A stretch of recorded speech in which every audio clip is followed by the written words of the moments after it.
Hello and welcome back to the 3-hour news show. It is our final hour and it is time for the signature segment, See the Stories. And of course, today's talk show will delve into the topic of oversharing, just like we mentioned earlier, and something we might do without even realizing it. And to help us explore this topic, we're joined by educational psychologist Wuri Ardianingsih. Good evening, Wuri. Welcome back. Hello, welcome back, Wuri. Thank you for having me. Okay, so first thing first. Yes. What exactly is oversharing from a psychological perspective, and what drives it? Why? Okay, so basically oversharing can be defined as simply when we share too much about our personal information or private information to someone that actually don't need to hear that information. So we overshare our information oftenly in public settings. It can be about anything like our financial condition, health problem, relationship, so on and so forth. So it can be about anything. And the second question is about the what driver. drives? Yeah. I would say that there are a lot of different reasons why people overshare. Some of the reasons that I can think of is first, maybe someone want to build relationship with other. That's the way they want to build the relationship, because when we share our personal information, it will build trust, intimacy, and also sense of closeness, right? And the second reason might be if someone wants to get attention and seek validation from other people. And maybe it's also one of the coping strategy mechanism. Sometimes when we have too much on our plate, we want to unload our burden. So we blur out some information. Right? AKA churchol, right? Yeah.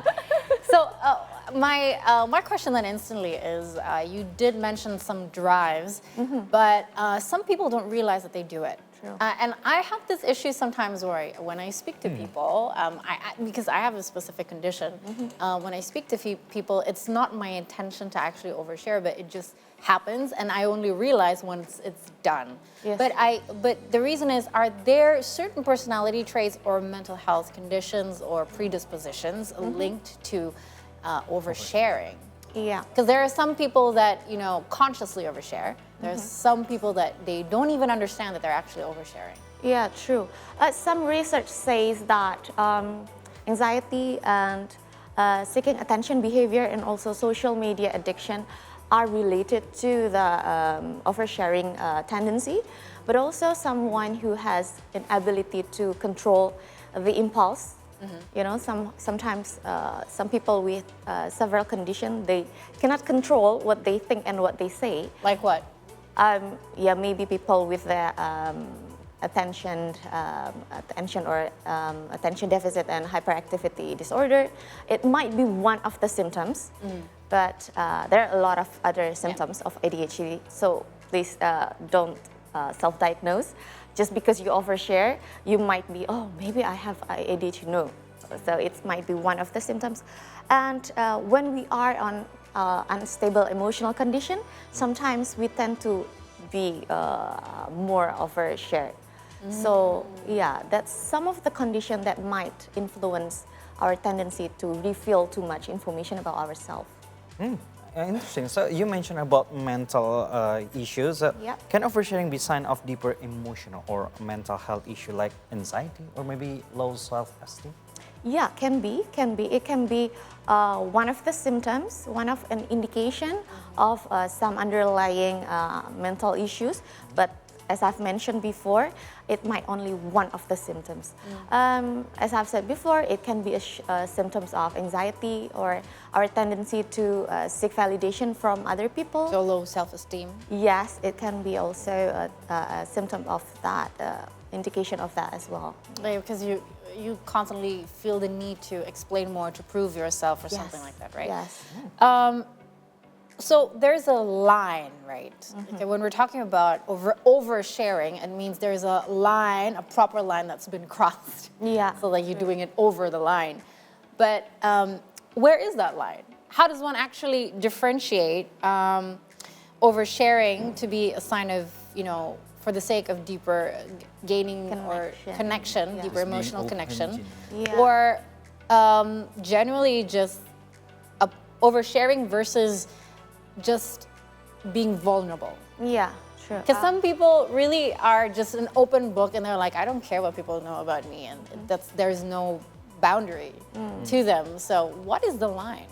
Okay, I would say the first line is the objective. What is the underlying needs when we are doing that? So that's the first thing that we need to recognize. And the second thing is the safety. When we being vulnerable, when we want to get deeper connection with someone, we know that we share the information to a safe person, someone that we can trust. We share it on a safe situation, on safe time as well. So we understand the risk, and we know that we want to share it with someone that is trustworthy. When we are oversharing, usually it becomes very impulsive, so we do not recognize the audience, the space, the time. So I think that's the line. And how does social media culture contribute to the tendency to overshare? Okay, I would say that social media give us opportunity to get audience very easily, right? So if the oversharing tendency is driven by the needs of getting attention, by sharing information on social media, we can get that attention very easily. And secondly, I would say that social media can shape our understanding about what is appropriate and inappropriate, what is private, what is personal, and what is not personal.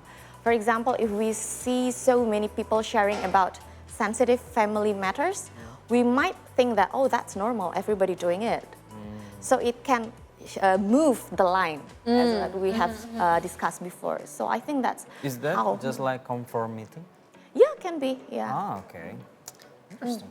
What I find interesting is who decides the line. Yeah, that's true. That's the Yeah, question. That's the yeah. question, because people have different definitions of that line, before you share too much. But what are the red lines? Like, let's just say there are some red lines that instantly indicates, okay, this person might need some help. What could those lines be? I think we can also see from the other people's reaction when we see that after someone sharing information and the audience show uncomfortable reaction. So that's also the red line. So that's the thing that we also need to recognize. And if we see that this person repetitively sharing too much information on different occasions without being without realizing the impact of his action or her action, I think that's when we need to help the person to understand that he's crossing the line. Yeah. Okay. How about the strategy to set the boundaries? I mean, to share without feeling guilty or alienating others? Okay. How to set our own boundaries, you mean? Okay. I would say the first thing that we need to be aware of is, why do we feel uncomfortable by setting boundaries? So that the first thing that we need to recognize. Is there any underlying fear that makes us don't want to set boundaries?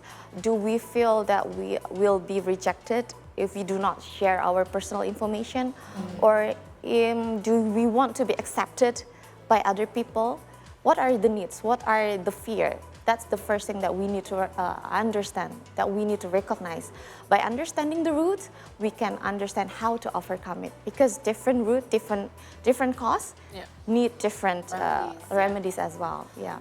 It's certainly really interesting, but there was one thing mentioned, or hasn't been mentioned, very, very interesting, is trauma responses.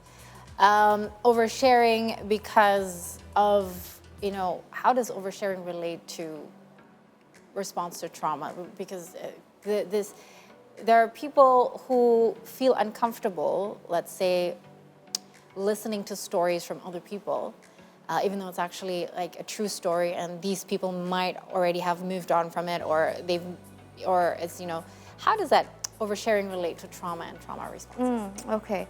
Oversharing can be one of the coping mechanism strategy, our strategy to unload our burden, to process the emotion, Because when we share something, negative emotion, negative experience, it will help us, process the emotion actually. So to some extent, that can help us process the trauma, can help us process the negative past experience.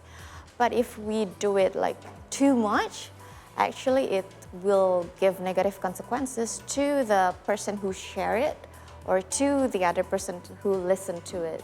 So yeah, that one of the coping strategy that can be used, but it not be one of the healthiest, I would say.